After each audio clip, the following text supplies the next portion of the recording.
so this is the only video assignment that we're going to have for this unit, and it's about applications of percent. So yesterday we talked about the percent equation, and we just kind of did some little examples. Today, since this whole chapter is how we can use these in our real life, this activity that I'm going to walk you through today is going to take percents, and you're going to see some word problems, and you're going to solve some real world problems using percents. So we're going to keep coming back to the percent equation though, because that's really going to help us solve these problems. So remember from yesterday, if you have a what, that is going to be the same thing as your variable, what you're looking for. Is going to translate to equals, and then the of is going to be multiplication. Okay, so same thing for today. However, sometimes it's hard to figure it out because you're not going to see these words that come straight at you. So I like to give you a little hint, and this is the percent equation just written a little different to help you with word problems.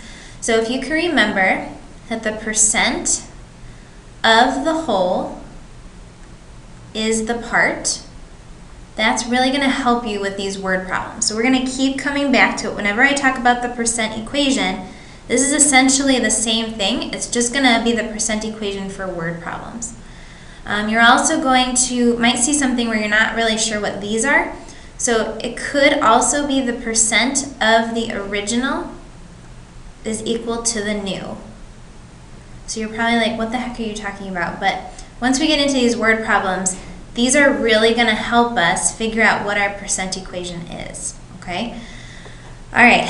So first you want to do is read them and then make sense of it as you go.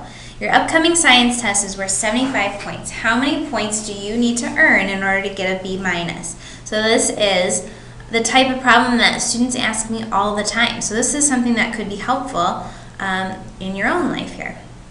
So I know I need a percent. I see a percent right here, so I'm going to start with that. So the percent of, so times the whole. So the whole test is worth 75 points, so that's what I'm going to multiply it by, is equal to the part, which I don't know how many points I need to get. So the percent of the whole is the part. So now we can open up our calculator, and we're going to multiply, since the x is already by itself.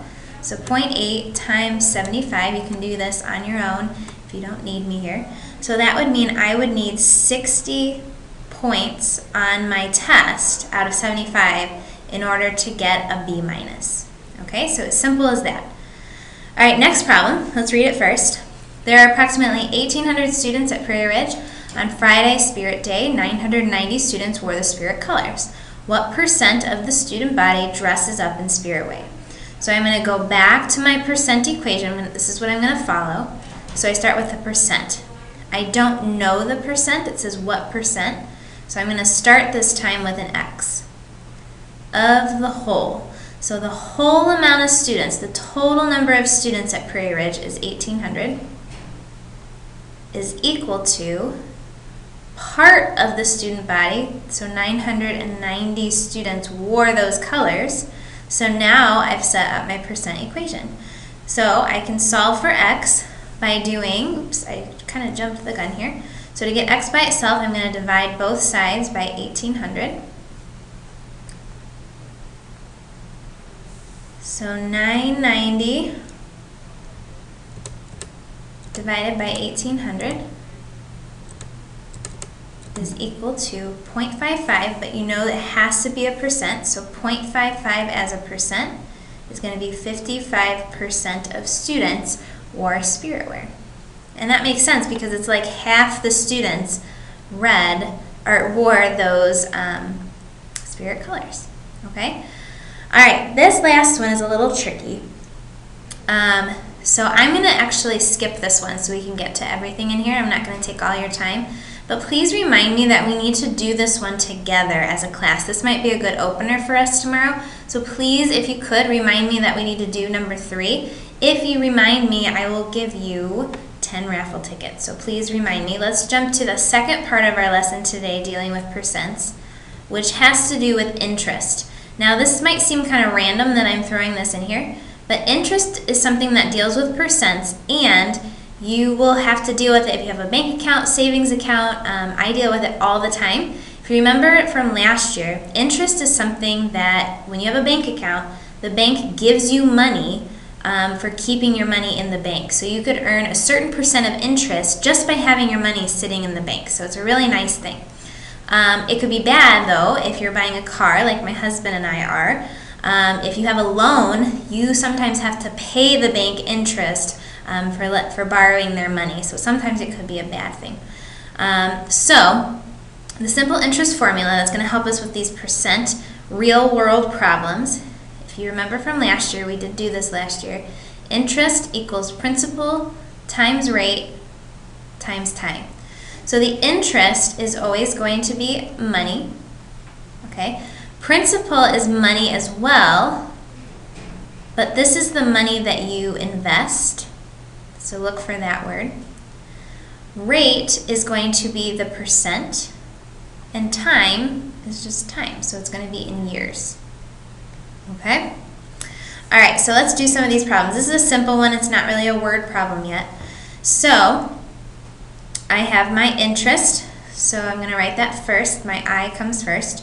So 2160 equals, my principal is 6,000, so that's how much money I'm putting in the bank. My rate is 8%, so that as a decimal is going to be 0.08. And my time, I don't know.